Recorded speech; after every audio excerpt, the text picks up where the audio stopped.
9, 8. You're watching 7, Experience Comic Culture and Sales. 5, Streaming live daily 4, to Facebook, YouTube, 3, Twitch, and Twitter. 2, 1. Hey, everybody.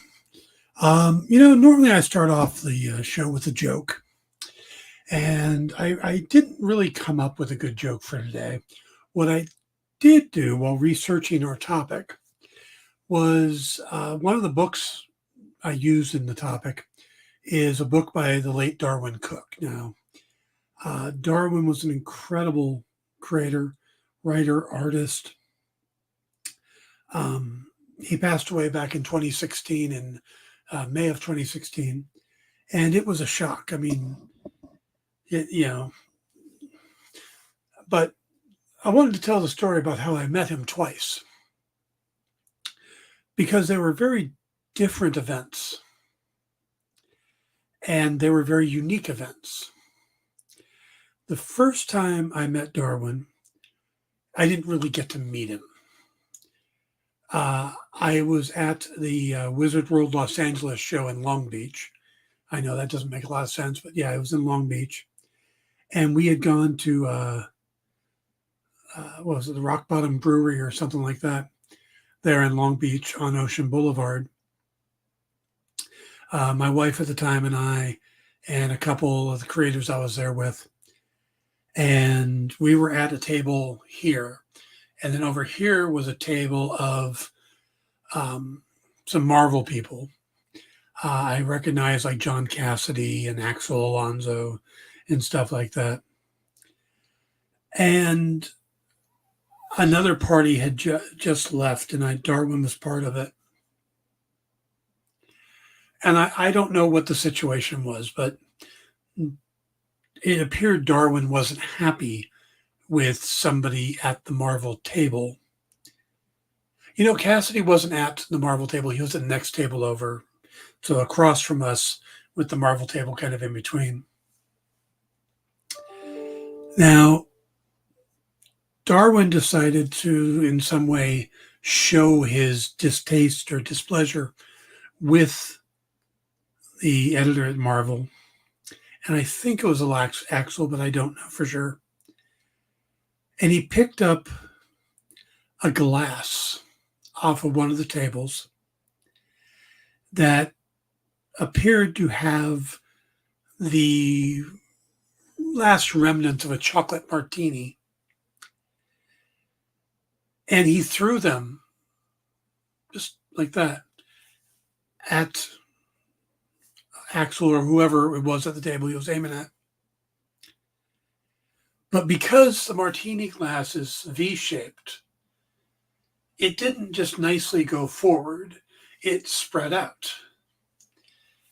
And part of it hit my wife and part of it hit the people at John Cassidy's table.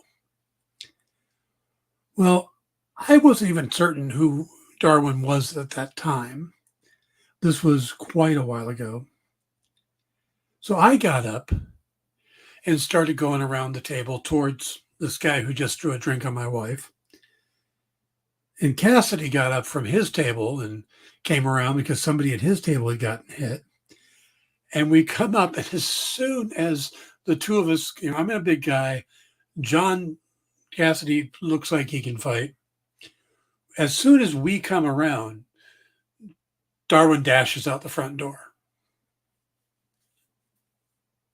And we don't pursue him. It's just we let go at that. And I nod to John back, that type of thing. And I go back to my table, And that's pretty much the end of it. And that was my impression of Darwin Cooke for a little while. And then a few years later, I was, it might have been Wizard LA again, but they're actually in the LA Convention Center. And Michael Golden was out. Now, Michael is a dear friend. We've had dinner a bunch of times. I met him through Tone Rodriguez, and the man is a legend, just an absolute legend. And we had done the show, and afterwards, myself and Tone, Tone's manager at the time, Joss, Renee Witterstatter, who is who's Michael's manager, and Michael, we all went to dinner at a Thai place in Los Angeles across from street from what was Meltdown Comics at the time, because they were having some kind of art show or something afterwards, and everybody committed to go to that. So we had this dinner at this Thai place called Toy, I think it was. And Michael and I had a great conversation. They were playing, they had a big screen on the wall beside us playing footage from Woodstock. And both of us just chatted about music through the whole thing. I'm a bass player. I'm not sure what Michael plays, but he really knows a lot about music. So we were chatting about music the entire time. And then after dinner, everybody's like, wait, we've got to go across the street. Like, all right. So we go up, and Michael and I are continuing our conversation as we go into the restaurant. And suddenly, as we're into the comic shop, and as we're walking in the comic shop, I hear, "Excuse me, Mr. Golden?" And Michael turns around, and Michael doesn't want to be called Mr. Golden. He's, and it's Darwin Cook. And Darwin just wanted to introduce himself, and he introduced himself to Michael and myself, and, countered. And Darwin was so reverent towards Michael, just understood the talent that Michael had. And like a lot of artists, it wouldn't surprise me if Michael was an influence on Darwin. Because a lot of, you talk to a lot of artists, they're going to tell you that Michael Golden is a huge influence on their art. So we all chatted for maybe 10, 15 minutes. It was very pleasant. And then Darwin had to go. And it was just such a contrast of the guy that threw the drink to the guy who spoke so reverently and respectively towards Michael, that it just always stuck with me, to see somebody twice in your life, and both times were so opposite. They were all opposite, And if you're not familiar with Darwin Cook, I don't know how you couldn't be, but he did the Justice League New Frontier, or DC's New Frontier. He worked on The Spirit. He worked on Parker for IDW. He's done just a lot of great stuff. And then a book that we're going to talk about today, a Batman Elseworld story called Ego. So we're going to get to that right after this. So stick around for the Dan Wickline Show.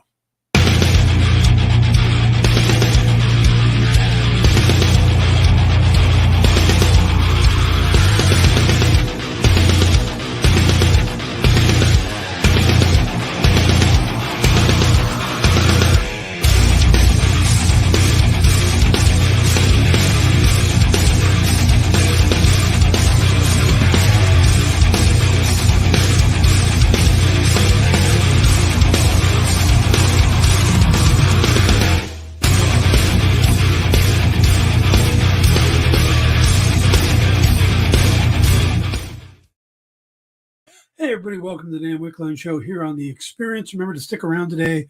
We've got a great lineup, because after this later will be What's in the Box with Miss Jen, who says today's show is sponsored by the letters U and V. She has a bunch of Uncanny X-Men and Venom books and stuff. And then the Geek Chat will be doing some new reviews, and of course, Sketch Up tonight. So live art. It's always fun to watch artists work live. I used to go over and sit with Tone and tell him what I want, and then he'd sit there, he'd just start drawing it, and it's just amazed watching him draw. That's something I miss a lot. When the pandemic hit, I stopped. I haven't been to a convention since before the pandemic. I haven't really done much socializing in the industry. Currently, I take care of my mom here. So, that's, one of the main things I do, that's my main social activity, is chatting with my mom. And then Lisa, who is actually going to be moving in here soon. So I'm going to double my social output in the next 2 weeks. So, but yeah, that's yeah. So I really miss that. I miss the hanging out and stuff, and I forget that I know a lot of cool people in this industry. So, all right, let's get to the news because we've got quite a bit to cover here. Oh, by the way, hello, Lorena. Hello, Leonard, Triple B, and of course, Ed. We have JD on the board. So, all right, let's get to the news and we'll go to our topic. Our topic is going to be something that was in the news, which was Zack Snyder saying that if Batman doesn't kill, then he's irrelevant. And yeah, I wanted to approach that subject. So we're going to talk about that. I've got some examples. I've got some different writers' opinions on it and my own thoughts. So, all right. Oh, Ed says, how your mom doing? She's doing pretty good. Yeah, my mom is 81 years old, still gets around, and she's doing pretty good.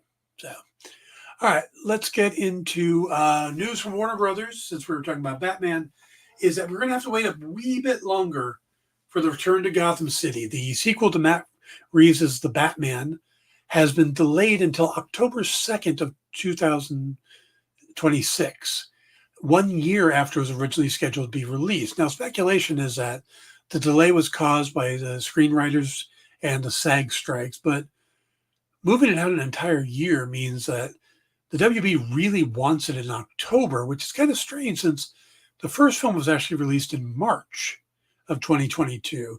You'd think they'd be able to just bump it to like March of 2026 or, just 6 months. But no, they're moving it all the way to October of 2026. Now, very little details are known about the film. We're pretty safe to say that Robert Pattinson, Jeffrey Wright, and Andy Serkis are most likely to return because you got to have Bruce Wayne, Commissioner Gordon, and Alfred in it. But the other main characters, it's not so certain. Zoe Kravitz, Paul Dano, Colin Farrell. Though we are getting Colin Farrell as Oswald Cobblepot in the upcoming HBO Max series Penguin that's due out later this year. So we know he's going to be around for that. Will he still be around for Batman 2? Will Catwoman come back? I think the Riddler's probably going to move on. Will Barry Keoghan show up as the Joker? Will he be saved for a third movie? All that stuff is still to be determined, I guess. So, all right, moving on.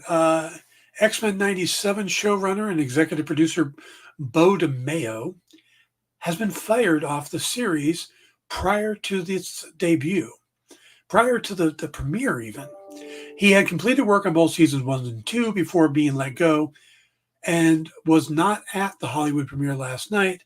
His social media accounts were deleted, and there's a series. I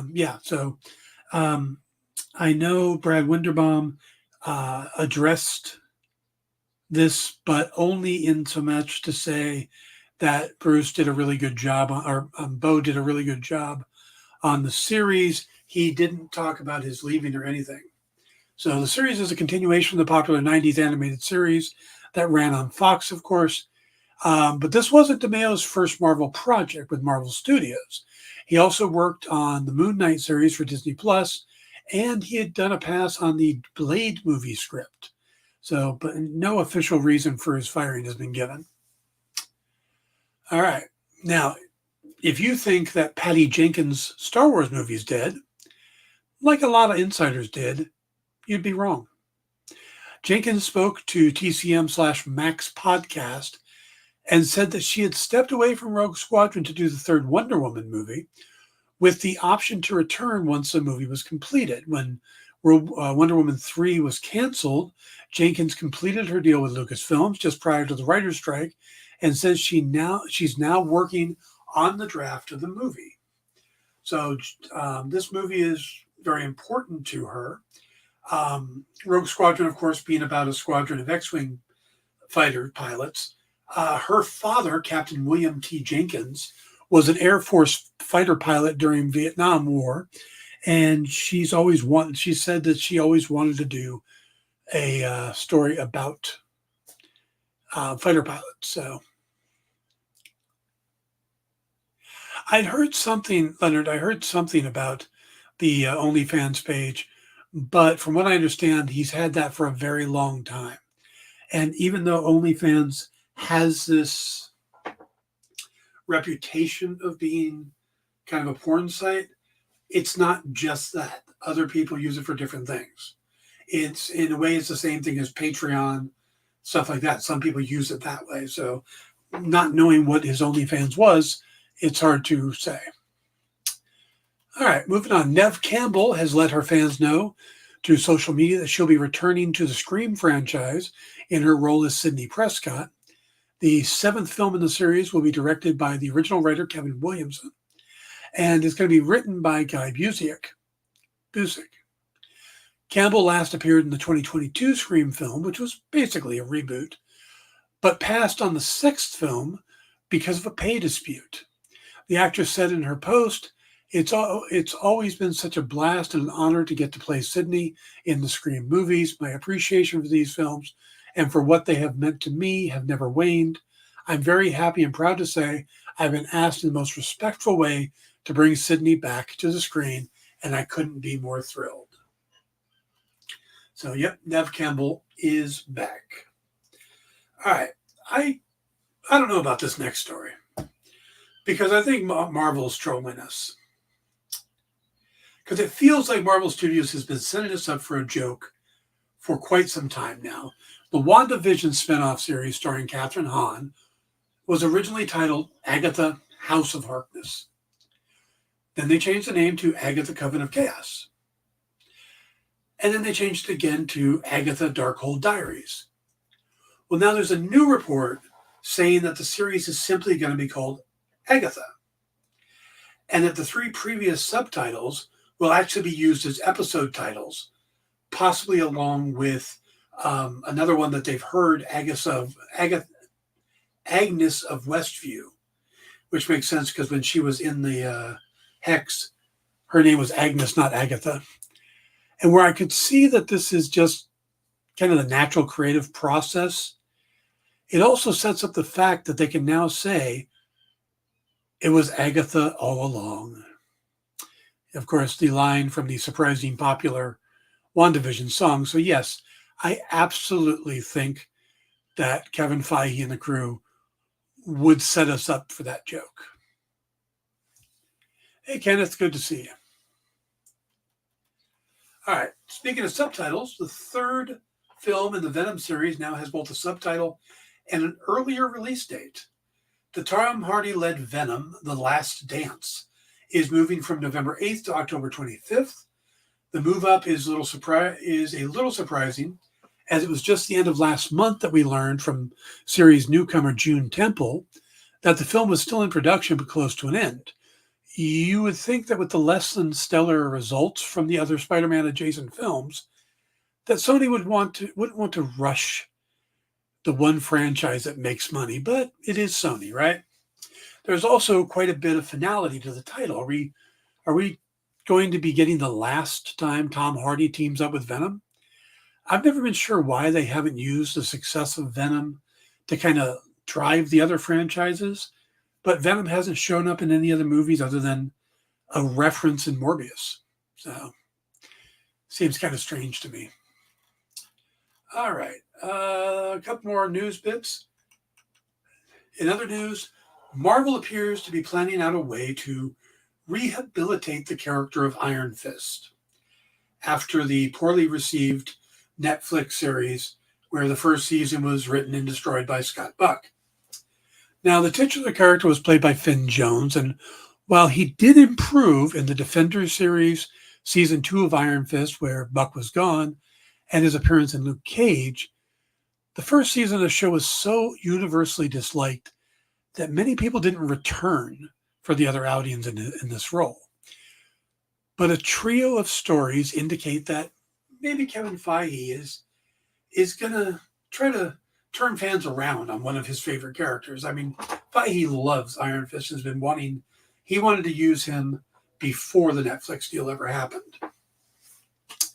Now, one report says that with how Daredevil Born Again is proceeding, the studio is now interested in reviving and working all of the Netflix series back into the MCU. And then another story mentioned that an Iron Fist, not the Iron Fist, because it's a legacy character, and Black Panther will be appearing in the upcoming animated series Eyes of Wakanda. Now, both Iron Fist and Black Panther are legacy characters. It's a mantle that gets passed down through the years. So there's a good chance that the series is going to be looking at the history of the fictional African nation. By the way, my apologies to people who didn't realize that it was a fictional African nation and not a real one. The Iron Fist that appears in the series doesn't have to be Danny Rand. Now, this would be a good way to put a positive spin on the legacy without the negativity that some people feel towards the first season. Now, this brings us to a report from insider Daniel Wickline about the long-awaited Shang-Chi sequel. Wickline says that the film will begin shooting in 2025, with Destin Daniel Cretton returning as writer-director. And in his report, he also says that the movie will include time travel and an Iron Fist. Now, the report seems to believe that the character we meet in Eyes of Wakanda will also be the one in Shang-Chi's sequel. But Marvel has said that no MCU character will have their debut in animation before live action. So could they be going back on that? Sure. Or it could be that we'll get Danny Rand in a small role, or maybe, and this one I really like, we're going to get the Tournament of Heavenly Cities in the film, and Shang-Chi will be there representing Tao Lo, and Danny will be there representing Kunlun. Just a thought. But I think that would be a real good way to, have this tournament in Shang-Chi and bring in Danny Rand and teaming them up and stuff. So, all right, one last news story. And this one's kind of interesting. There's a story going around that Marvel, with urging from Bob Iger, has canceled plans for at least 3 Marvel movies. But the thing is, they're movies that were never officially announced. Eternals 2, Captain Marvel 3, and Ant-Man and the Wasp 4. Now, problem with the story is that trying to track down the source, as none of these movies were ever announced, and like I said, and the insider who's saying this, it's all set on a Patreon account. So you have to pay to get the information unless somebody, and this is what usually happens, is he puts it behind a paywall, people pay, and then they take that information and put it out elsewhere. But you never really get back any further back than somebody said it on their Patreon. And it's an insider, so you don't know how legit the story is. And I think the same person, can't say for sure, but it's likely he's the one that started saying that Eternal sequel was going to happen. So there's this very strange business model that exists when it comes to rumors and insider news, is that you could come out and say, my sources tell me they're going to make this movie. And then later on come out and say, studio heads have decided this is not progressing well and they're going to cancel this movie. And it never gets announced. It never gets anybody attached to it that comes out and says, yes, I'm doing it. And then it gets canceled, and we don't know if it was ever a thing, if it was ever actually going to happen. It's just, So it's an interesting business model. Now, I'm not saying that what this particular insider is doing. I'm not accusing him of it. I'm just saying it could work. It could be, so take it all with a grain of salt. All right, guys, we're going to take a quick break. And when we come back, we're going to talk about, should Batman kill? Be right back.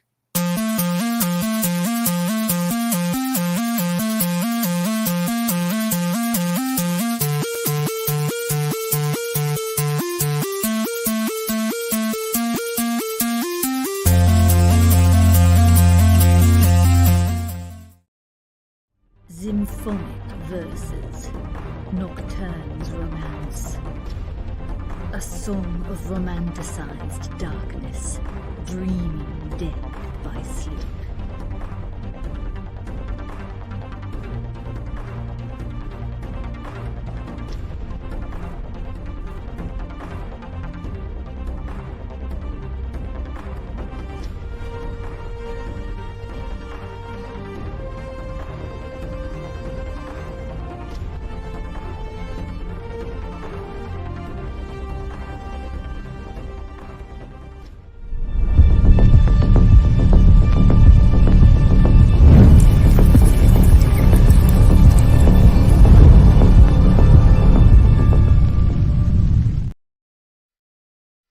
By this time in our journey, we had been on the trail of a very elusive creature for about 96 hours. But all the hard work is about to pay off. Oh, crikey, there she is. Oh, by the markings, I'd say this one's at least a 9.8. Oh, she's a real beauty. A true mint copy. Oh, this one will make a fine slab on anyone's display wall. Oh, she's a feisty one, though. Look, oh, look out, look out! Mint Hunter Comics is the place to find that mint comic you've been searching for. Mint Hunter Comics, Tuesdays at 8 p.m. Eastern, part of the experience. According to a statistic that I just made up, people spend 4 hours a day changing the television channel. People who watch The Experience don't do that. Save yourself a ton of time by tuning into The Experience and enjoying our new original programming 7 days a week. And then tell your friends. Think about the money they could save on batteries in the remote alone just by tuning into The Experience. Find out more by scanning the QR code below.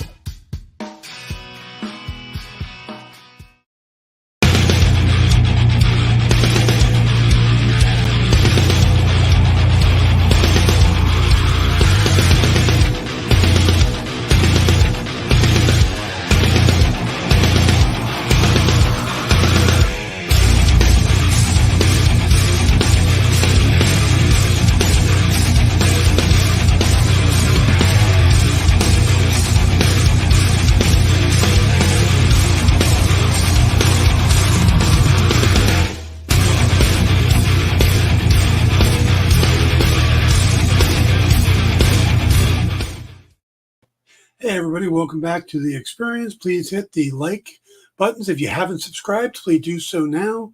Thumbs up, all those things, please. And let's get to our story. Now, in a recent interview on the Joe Rogan Experience, writer-director Zack Snyder was defending his choice to have Batman kill in his movies. And I realize that most people think about Snyder having Superman kill, and that's the big controversial one. But Batman killed pretty indiscriminately as well. Now, historically, the characters refrained from killing in the comics, but he hasn't done so in the movies, which is finally kind of fascinating. But he hasn't always refrained.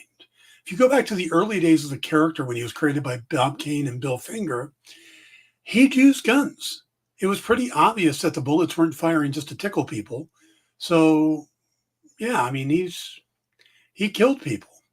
Now, Snyder thinks that it's a wrong choice for Batman to no longer kill. He told Rogan, people are always like, Batman can't kill, so Batman can't kill his canon. And I'm like, okay, well, the first thing I want to do when you say that is I want to see what happens. And then he go, well, don't put him in a situation where he has to kill someone. I'm like, well, that's just like you're protecting your God in a weird way, right? You're making your God irrelevant. Now, you've probably saw the headlines that says, Zack Snyder says, a non-killing Batman is irrelevant. That's where this comes from. It's a little paraphrasing, but you get the idea. Now, having characters like Superman and Batman kill is one of the things that made Snyder's version of the characters so divisive among fans. Something that he recognizes, saying that he tends to get in trouble with comic book fans. He says, because I do take a deconstructionist point of view, because I care, I want to take superheroes apart. Now, this seems obvious when you look at the comic Snyder points as his inspiration. Books like Watchmen and Dark Knight Rises. He seems very enamored with the works of Alan Moore and Frank Miller, two creators known for deconstructing heroes. But let's take a look at the heart of what he said, that Batman is basically irrelevant if you don't allow him to kill. Now, this isn't a new debate in any way. In the first couple years of Batman comics, like I said, the character killed rather easily. Now, this included letting a criminal fall into a vat of chemicals, and oddly enough, I'm not talking about the Joker. This was in Detective Comics 27. And then later on, shooting a machine gun from the Batplane at bad guys in a truck with nothing more than him saying basically when the guy fell into the vat, he said a fitting end for his kind. And then when he was shooting at the guys in the truck, he simply said, much as I hate taking human life, I'm afraid it's necessary. See, none of us would look at that and think that's Batman, but that was Batman at the time. It wasn't until the question of moral values came up that comics editor Whitney Ellsworth stepped in. So basically his argument was that children were reading the magazine in the millions and parents were concerned.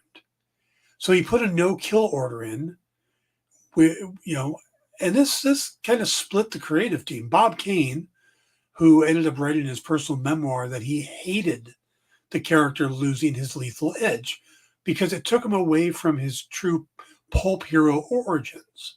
Batman was supposed to be like the Shadow and stuff like that, who killed easily. Now, Batman's co-creator, Bill Finger, regretted letting Batman kill in the first place. He felt that since his parents were killed in front of him, Bruce Wayne would never willingly kill, and crafted his alter ego to stop anyone from having to go through what he did. Now, this is the reason that I grew up with, and is all I needed to accept that he would go out of his way to avoid killing and give the bad guys, no matter who, a chance at rehabilitation. But other creators have come up to that question, like Snyder did, and came up with other answers. Many have gone with the idea that killing is a slippery slope, and if Batman took a life, then he was no better than the bad guys he faced. And after killing one, what would prevent him from killing another? This was something that Judd Winnick addressed in the Under the Red Hood storyline, when a revived Jason Todd, who had been beaten to death by the Joker, questioned Bruce about why he hadn't killed the Joker. Even after but Bruce admitted that he wanted to. He wanted to kill the Joker, thought about it every day for years, and not doing it quickly, but rather torturing the Joker for an entire month before ending him. He wanted Joker dead more than anything, but he knew that if he allowed himself to go down into that dark place, he would never come back. This was examined more by the late great Darwin Cook in the Elseworld series Batman Ego. After Batman didn't stop a man and his family from dying over the fear of the Joker, he must then answer to himself why he allows the evil in Gotham to continue to escape real justice. Now, the truth is very dark as he realizes that he could very easily become just as much of a monster as the ones he fights against. Watching his parents be murdered created something inside of him, something that fuels his violence and that he barely can keep in check. He knows he can never take a life, but in a way, it's kind of like an alcoholic. Having just one drink, he would no longer be able to control himself, and an unleashed Batman would leave corpses and blood throughout the city. Now, if you want to know what a Batman who does kill look like, one that has been pushed past his breaking point and has taken the life, look no further than Scott Snyder's creation, The Batman Who Laughs. This is a character where the world's greatest detective has become the world's greatest serial killer. Now, it's not surprising to me that Zack Snyder said what he said. The source material he seems to love, again, are books by Moore and Miller, two writers who have made their names breaking the norms. But if all you've read are from them and seen the movies, you don't get why not killing is so crucial. The movies have never gotten it right. Michael Keaton's Batman killed. Do you remember the fight with the circus people in Batman Returns? He shoves a bomb down one guy's pants and throws him into a hole, and then he blows up. Val Kilmer's Batman killed. Christian Bale's Batman killed. Ben Affleck's Batman definitely killed. Now, there isn't a moment on the screen where you see Robert Pattinson's Batman kill anybody, at least not directly. But he came close. When near the end, when someone attacked Selina, and he started pounding the guy until Selina stopped him.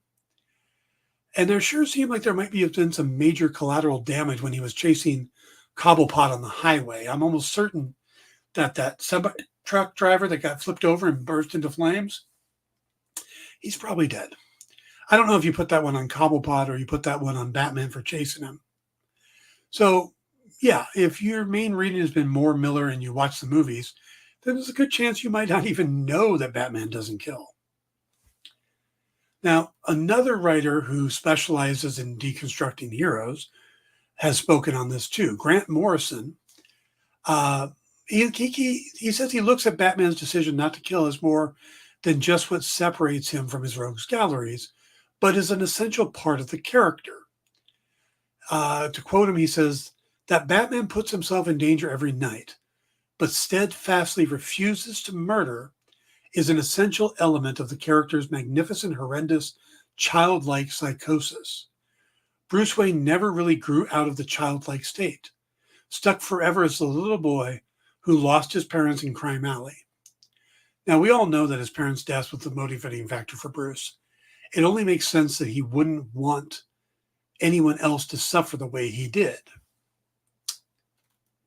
Now, the funny thing is, if you guys remember Superman versus Batman Dawn of Justice,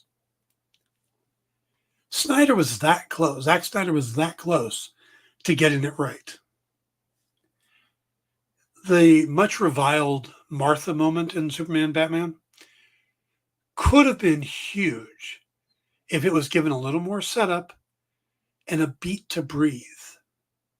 See, I think what the purpose of that scene is that that's the moment that Batman stops seeing Superman as an all-powerful alien and instead sees him as somebody who has a mother, has a family, has people that love them.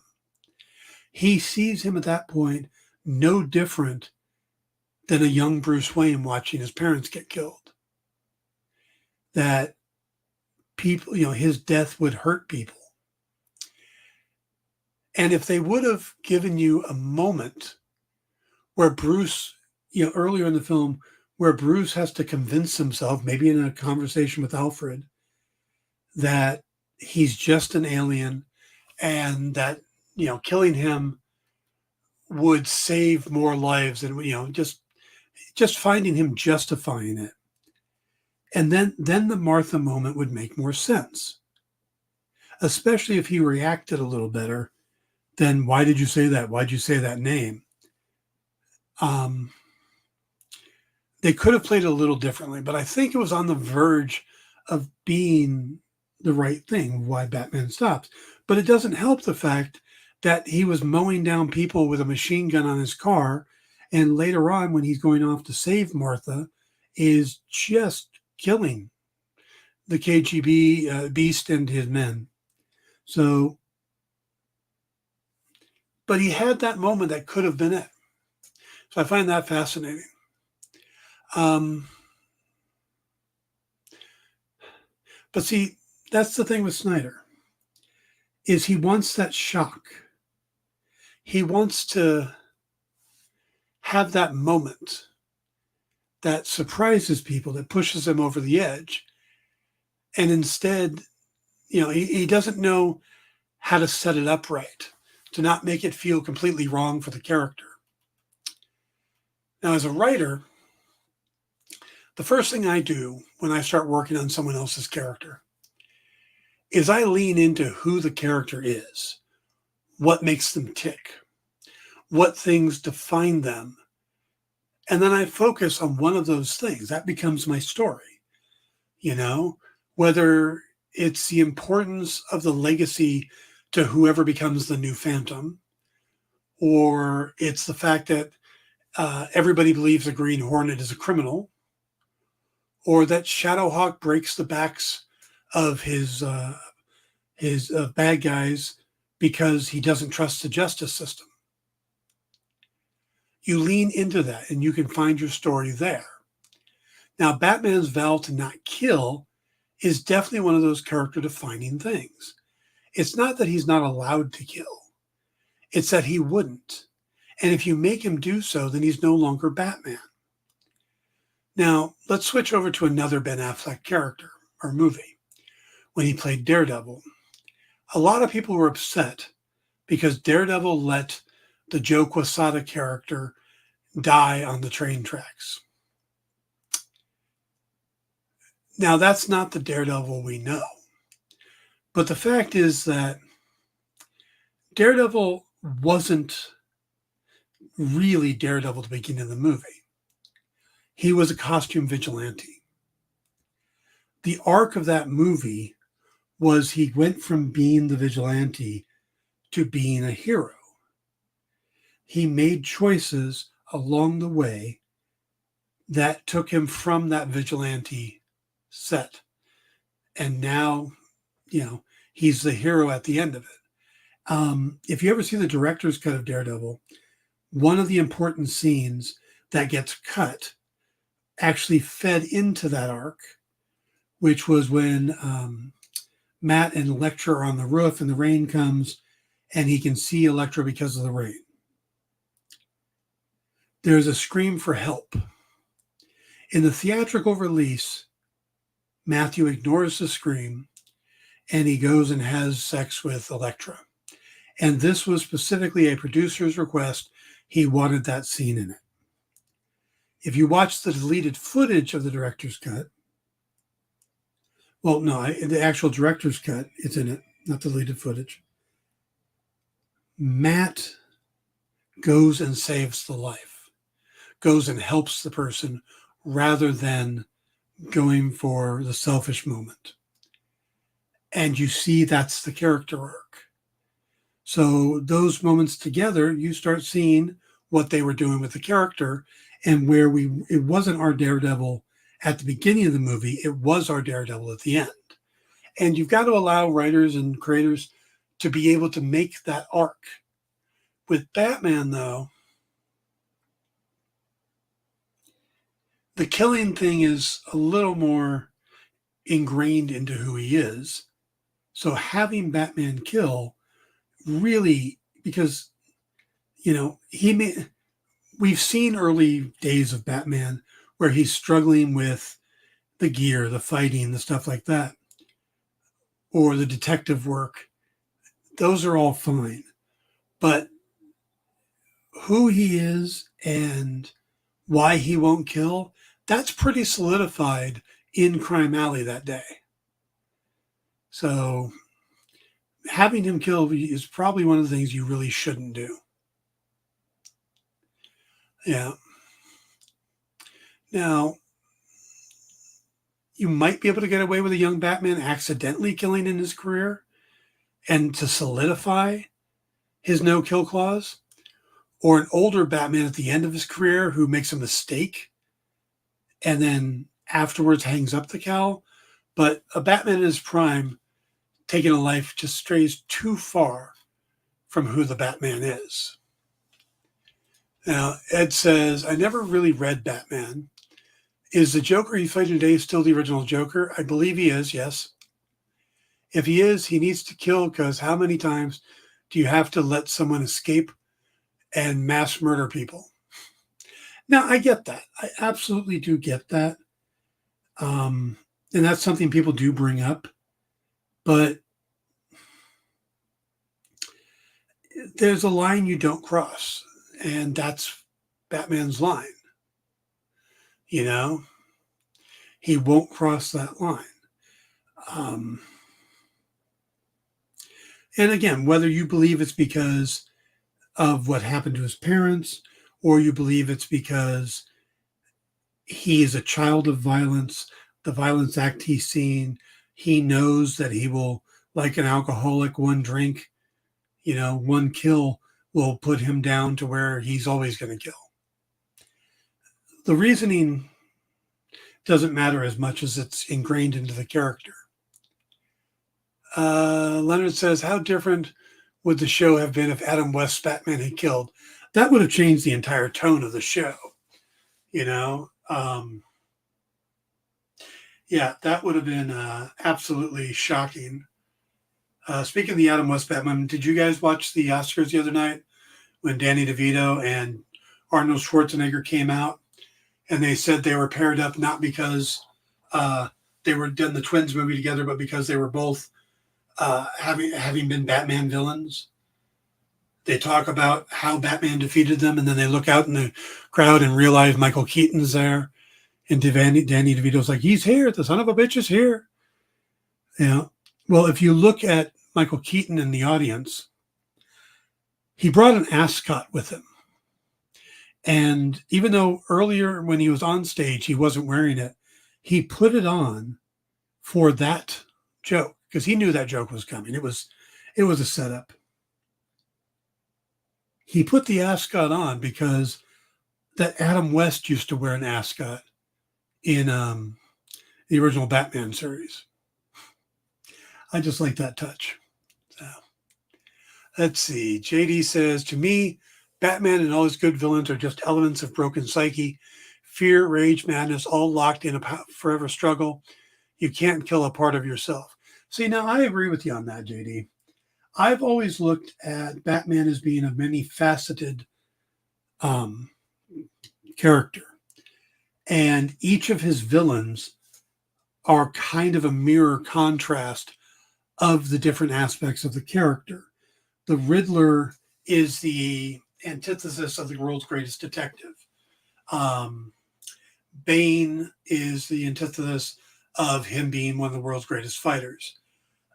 His obsession to make everything right for order is antithesized by Joker. You can go down the list. A lot of the villains are mirror opposites of Batman, but only parts of Batman. The closest one that's probably kind of a lot of that rolled into one would be Ra's al Ghul. But Ra's al Ghul also came along much later. It's interesting to me how much psychology gets wrapped into Batman and his villains and how they've grown and developed over time, which wouldn't have happened if Batman would have just killed him at the end of the story. It was 15 years from the Riddler's debut to him showing up again in a comic and then suddenly appearing, on the pilot episode of the Batman TV series. If Batman had killed him in one of his first two adventures, none of that would have happened. We never would have got Frank Gorshin doing the insane laugh, Leonard, Leonard says there are 3 Jokers since the Jeff Johns story. Is that canon? I'm not sure on that one, but yeah, I remember the 3 Joker story. It says Adam West was pretty much made for kids, so I totally get why he wouldn't kill out on there. I do love the fact that a show that is basically geared towards kids became or was brought into existence because Hugh Hefner had a night at the Playboy Mansion where he showed the old serials of Batman, and one of the heads of ABC or whatever it was there, saw it and thought, hey, maybe we should do something with this Batman character. And that's how it got started, was a night at the Playboy Mansion. So if you're sitting at the Playboy Mansion and your thought is, hey, that guy in the full body suit and cape, we should make a kids show about that, you probably shouldn't be at the Playboy Mansion. It says that whole bit with RDJ and Kimmel continuing to rib on him about drugs was very awkward. Yeah, that one didn't go very well. From what I've seen, I thought the performance of the Ken song was good. I thought the Schwarzenegger and DeVito thing was good. And I kind of like the John Cena one. I'm mixed on John Cena, but the fact that the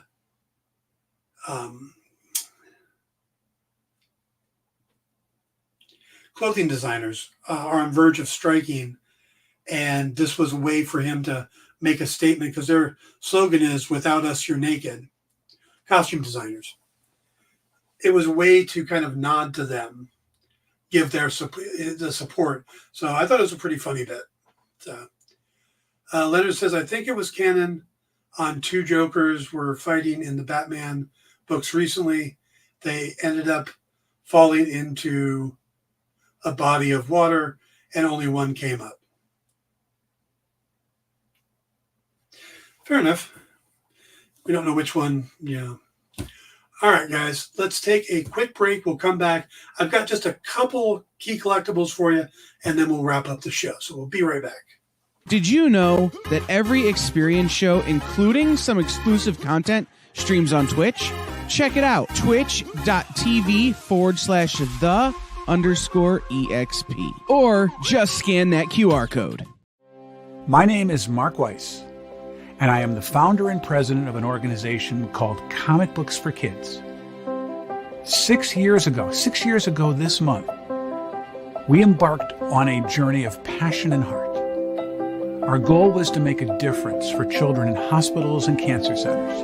We want to thank our friends for allowing us their support and for providing us with the means to make so many happy with their gracious give to us. Comic Collectibles is a pretty straightforward show. You got Rex here, he sells the comics, and you got Rockin' Robbie, he knows about the comics. And finally, John, well, no one really knows what John does. I mean, don't get me wrong, he's a great guy, but he just keeps showing up. Come to think of it, I don't even really know how he gets in here. Anyway, awesome comics, rare books, rarer signatures, slabbed books, and amazing cover sketches by Ken Hazer and others.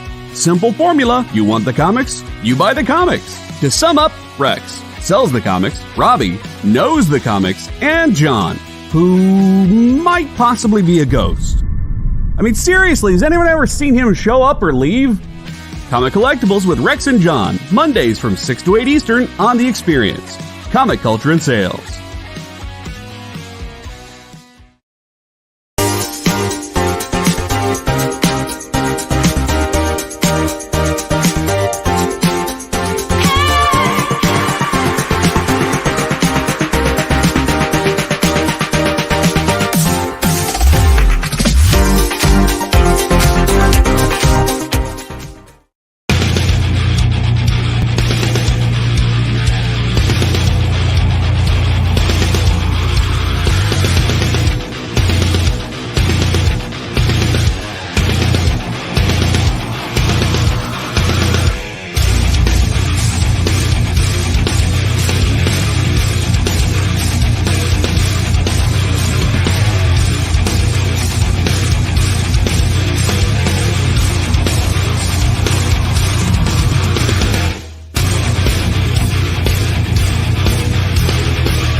Hey everybody, welcome back. Remember to stick around. We got What's in the Box sketch up, and there's a show in between. The Geek Chat. So stick around for all of that. Let's hit these collectibles. Like I said, I only got 5 today, but Batman Ego #1. This is the Darwin Cook book. Look at this is Cook's look at Batman and why he doesn't kill. High end on the first issue is 25, medium is 8, low end is 2. You could probably pick this up in the trade though as well if you just want to read the story. Next up, we got Dark Days, The Casting, #1. This was the first appearance of the Batman Who Laughs, along with the other characters they introduced for the Dark Metal saga, or the Dark Days saga. This one's pretty easy one to pick up. High end's only 5, mid's 2, low end is $1. All right, Teen Titans #12 from 2017. This is the actual first appearance of the Batman Who Laughs. High end on this is 60. The middle is the 18 and low is 5. Then, of course, we go back to the first time Batman Kills is also in his first appearance, Detective Comics number 27 in 1939. He kills a guy named Stryker by letting him, or doesn't stop him from falling into a vat of chemicals. High end on this is a mere 2.2 million. Mid is 890,000. Low end is 250,000. And finally, Batman number 1 from 1940. This is the book where he is in the Batplane and guns people down with a machine gun. High end on this is 1.5 million. Median on this is 205,000. Low end is a mere 72,000. You can pick up 2 of these if you want. So that is our list for today. I will be back next week with a whole nother topic and a whole nother list of collectibles. I don't know what it'll be, but I'll know soon. Usually I'll just wait till somebody says something and I can go, hey. JD says, anyone want to get together on a DC 27? He's got $5. I can chip in 20. I got 20 here. I can go in 20 on it. So I think Ed's got the rest, right, Ed? You can cover the rest of that million? Yeah. All right, guys. Yeah. All of you have a great weekend. But remember to stick around for shows tonight. Also, the original art experience and Friday Night Live, plus Jam City Comics, which usually airs Thursday morning, will be airing tomorrow and on Saturday. Ed has some Monopoly money. Might be just as good nowadays. So stick around for this weekend, and I will see you all next week. Have a great time.